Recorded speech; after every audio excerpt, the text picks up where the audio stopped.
급하게 오늘 이 자리를 마련하다가 보니까 모든 장소들이 우리가 자주 사용하는 세종문화회관도 장소가 안 되고 또 모든 서울 시내 호텔들이 다 꽉 차가지고 부득불 여러분들을 이 자리로 모시게 되었습니다.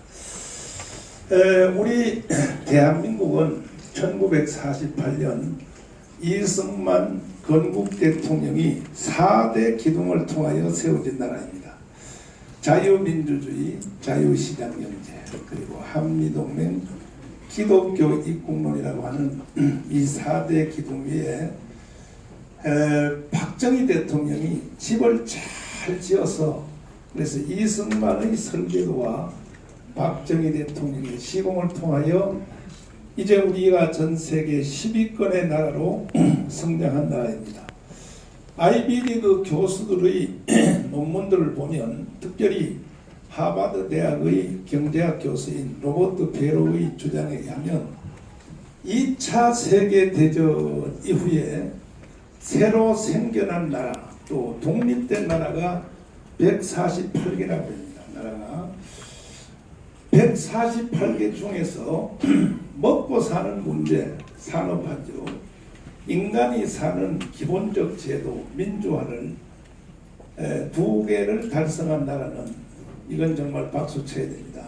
대한민국 하나밖에 없다고 합니다.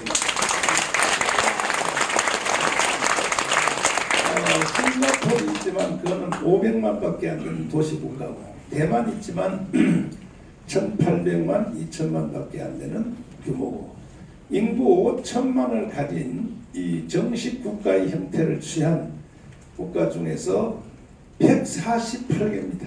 그 중에서 유일하게 대한민국만이 이 기록을 세웠다 하는 것은, 이것은 이승만과 박정희의 그야말로 하늘이 내려준 지도자가 있었기 때문에 그 일이 이루어졌다고 봅니다. 이렇게 잘 나가던 대한민국에 드디어 강도 한 마리가 나타났습니다. 그 사람이 누구죠? 문재인. 그 뭐 다 잘 아시네요.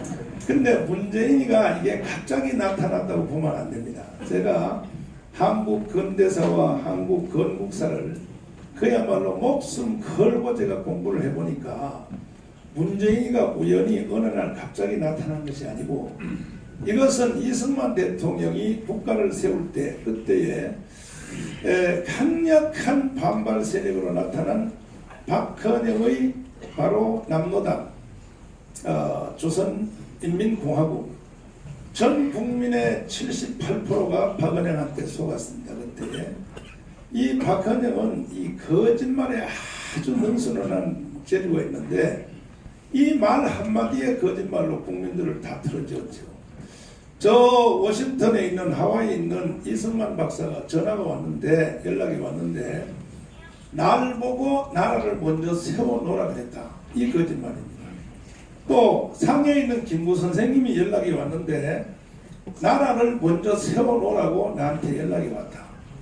이 거짓말을 가지고 국민들을 속여먹어서, 그때는 방송도 없고 뭐 유튜브도 없으니까 포스터를 만들어서 대통령 이승만, 그 밑에 주석 김구, 이 포스터를 전국에다 다 붙여버렸습니다. 면사무소 단위로. 전 국민들이 그냥 팍 속아버린 거죠. 그 말에. 왜? 이승만과 김구가 누굽니까? 절대적인 사람입니다. 그 두 어르신이 부탁했다고 하니까 전 국민이 거기에 가입한 사람이 몇 프로냐? 전 국민의 78%였습니다. 그래서 이제 9월 6일 날 박헌영 이놈이 진명여고 강당에서 공식적으로 국가를 선포했어요. 이름이 조선인민공화국입니다. 그 후에 이제 이승만 박사가 10월 16일 날 한국에 딱 귀국하니까 박헌영 이놈이 이승만까지도 제껴먹으려고 막 쇼를 한 거예요. 큰 절을 하면서, 박사님 모시려고 수고했습니다. 너무 힘드실 것 같아서 내가 나라를 먼저 하나 세워놨네요. 이름이 뭐냐? 그랬더니 조선 인민공화국입니다. 그랬더니 그때 이승만의 턱이 떨리기 시작했습니다. 이 아이 개자식아 누가 이런 나라를 세워놓으라 그랬어. 그러니까 영상에 보면 박헌희가 깜짝 놀랍니다.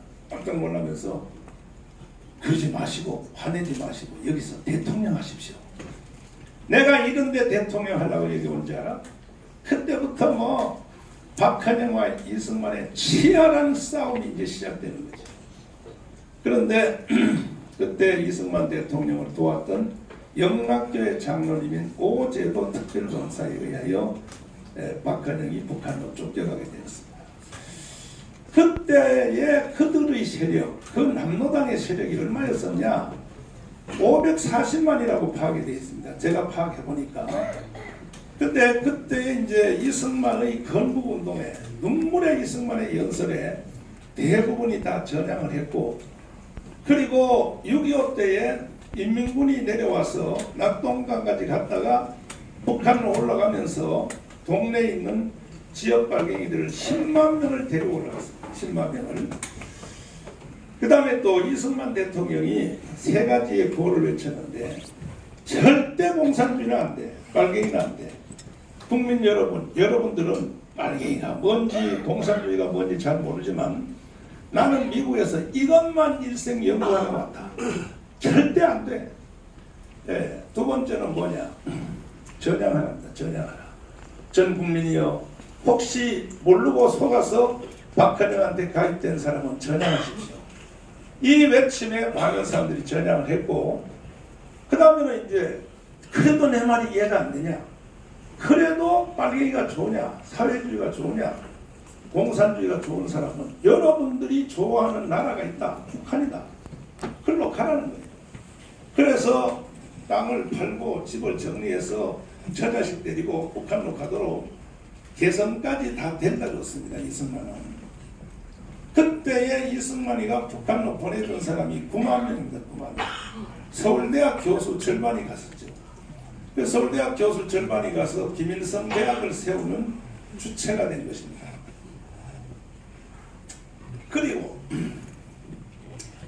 북한으로 보내준다 해도 안 가고 전향을 하려 해도 안 하는 사람은 백선엽과 백인영을 앞세워서 그때부터 속탄 작전을 펴는 겁니다. 오늘날 한국에 많은 지도자가 있어도 이승만 같이 하는 사람이 없다는 이유는 뭐냐? 앞에 두 개는 할 수 있어요. 뭐 전향하라, 뭐 구호를 외치고 설득하라. 근데 이승만은 해도 안 되는 사람에 대해서는 얄짤없습니다. 그때부터 이승만은 처단하는 것입니다.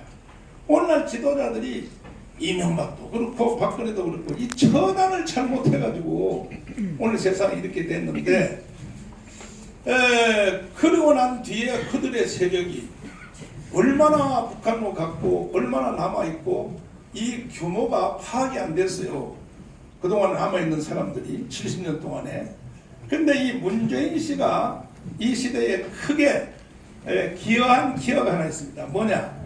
70년 동안 그동안의 땅 속에서 고정간첩 내지는 준고정간첩 또 고정간첩을 돕는 사람, 이런 사람들의 인구가 얼마냐 하는 걸 파악이 불가능했어요. 저도 20년 동안 도대체 그들이 얼마나 될까 이걸 계속 추적했는데 불가능하더라고요.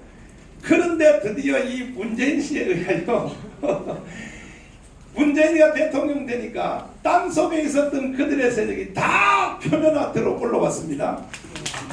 타오르고